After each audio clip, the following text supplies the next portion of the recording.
Well, I'm happy you guys made it on. I would kind of have a vague kind of topic to talk about. It's a little related to capital punishment, but mostly I just wanted to bring up like the symbology kind of aspect of Christianity.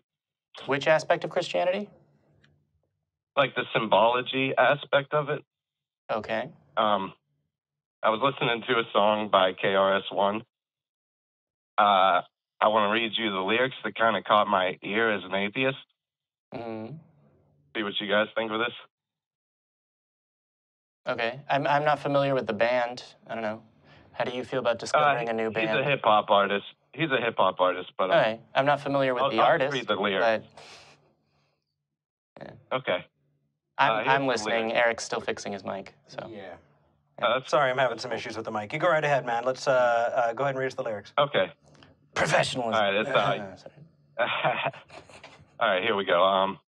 You're looking at the cross surrounded in its mystery, with Jesus on the cross in a total misery. Now separate Jesus from the cross so you can see the truth about the cross and the cross's history. The cross was created by the Roman government. Its only purpose and use is capital punishment. But Jesus Christ was all about the revolution. Take that with a grain of salt, I guess. Yeah. While the cross was used as Jesus Christ's execution. See, what if Jesus Christ was hung upon a tree, upon every church wall? That's exactly what you'd see. If Jesus Christ was shot in the head with no respect, we'd all have little gold guns around our neck. If Jesus Christ was killed in an electric chair, now get it, you'd be kneeling to the electric chair with Jesus still in it. Yeah, instead of praying, you might convulse the execution. You yell, "Stop the violence," but the cross you're still using. So, I don't know. This just kind of caught my ear because, like, Jesus could have died in a million ways, and they would have taken something about his death and, you know, made it into a gold necklace or, you know, something you could buy at a store. Yeah, well, I mean, a symbol of death definitely is a really interesting thing for a group to get behind, and I absolutely do think that you're right. If an AK-47 was what killed Christ, people would be walking around with AK-47 necklaces. Yeah, and we might have gun control legislation. Nah, never.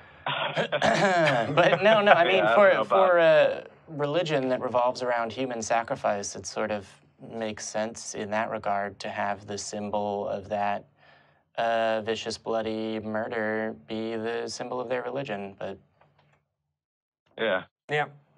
One thing that kind of a little personal. I was a Lutheran. I mean, I was brought up in the Lutheran church, and I remember asking my mom one time what the difference was between us and the Catholics, and she said they have Jesus on the cross and we don't.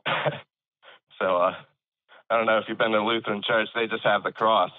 Yeah, I personally like buff Jesus. You know, he's ripped. Yeah, he's just got like the 23 pack. I mean, really, there's going to be the Jesus workout relatively soon, which is just going to be like Bowflex this way, and then like lifting yourself on a cross. Wow. Yeah. Actually, so we just got fanned. I was about to start stripping, so I'm really glad that we got fanned. Aw, man. I don't know if you can see this, Mike. We're starting a GoFundMe. We were apparently handed our own Eric little votive candle. It was handed off, so why not just pop this over here? Yeah. I thought that was fun. Yeah, the symbology in Christianity is really weird, right? Like, I went to a Catholic high school, so I got to learn why Jesus is always depicted doing, like, this little, I can't do that with my hand, doing the little Chi-Rho hand signal, which is the Greek letters. It's sort of weird and intricate, and it goes along the same way as if you know anyone that's into like tarot or sacred geometry or whatever. It's sort of like, ooh, what lines can I draw in a circle, around a circle, with a triangle, and then if every end of the triangle you draw a circle, and then around those circles you draw a circle, oh look, here's a symbol that I can feel like means something. It's sort of magical thinking on magical thinking on magical thinking with drawings equals religious symbology. So I have no idea what you're talking about, so I'm glad you're here, Jim. Well, I mean, I just think as like an atheist, you take a step back. It's really just kind of creepy cult-like looking stuff, you know? All of it is, man. I mean, it's all of it. I mean, I don't mean to brush off how creepy you find it, but yeah, I don't mean to sound religionist, but all religions look the same to me now. So I could, yeah. Send your hate mail to Jamie. Okay, Mike, we're gonna move on to the next caller, but it's good talking to you. Yeah. Hey, yeah. Thanks. Right. You guys have a good day. You too. Take care. See you, dude. I have no idea what religious symbology is all about. Yeah, I wasn't gonna call you out on it during the call, but dude, I got nothing. By the way you were like, yeah, we're gonna move on now. I was like, oh, yeah. So it's all the symbols and shit. Yeah. So I think we're gonna move on. It's just so weird. Yeah, I mean, really, lines the way it is. It's like in the same way that I think I may have said. I've told this story here. I'm not sure if I've said it on the air. At one point at my work, there was a penny on the ground, and so this is when I realized that people actually believe that luck is a thing. In my life series of like, oh wow, people take that seriously. Which seems to be most of what my life is, being surprised by the kinds of things that other people believe and take very seriously, apparently. But they found a penny, and it was like, oh, I'm going to pick it up because it's a lucky... No, it's face down, so I can't pick it up. And then someone else said, oh, no, well, here, I'll fix it. And then they picked that up, and for a second I was like, I thought they were going to like drop it the other way, and it was going to be a joke. And they're like, okay, I'll flip it for you, and if it lands face down again, then it's not meant to be yours. And it won't be lucky for you. But if it lands face up, then you can keep it, and it will be. Okay, so here's. Basically what I'm pointing out is that it's confidently making shit up as you go, and so a lot of that can be like. When you were a Christian, did you never get like, oh, this is meaningful, like, oh, all X, Y, or Z is a sign from God? All the time. It's like that, but with more permanent symbols instead of like random birds flying by or whatever. I just don't know how to engage it. I think I've been away from it long enough that I see the superstition for kind of the wildness that it is.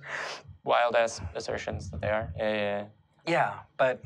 Yeah. Anyway. It's sort of, I mean, don't... Like, unless you're having a laugh with a friend, don't, like, it depends on how you want to go. It's basically get back to the epistemology. Do street epistemology at that point. Because trying to be like, no, that's not what that tarot card means is not going to get you very far. Tarot card? Sure.